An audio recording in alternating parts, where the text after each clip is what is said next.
Beauty casts a spell on us, and there's a bit of magic in there, right? For most people, faces are especially salient. Faces are really important. And so sometimes I talk about how our brains are very good at discriminating among objects and even within faces for many people, not everybody. But we are very sloppy when it comes to values. And so we conflate aesthetic and moral values all the time.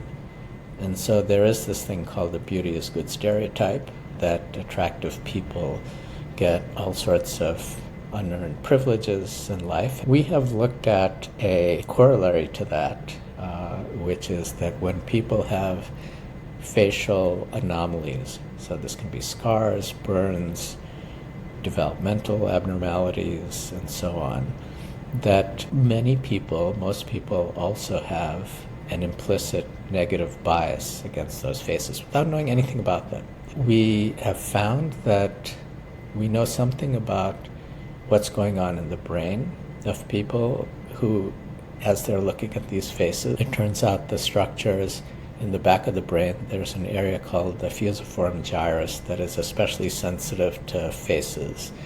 And the amygdala on the left, which is one of these emotion areas that's associated with fear and threat. And so when people have an implicit bias against individuals with facial anomalies, the greater the implicit bias, the more neural activity you see in those regions.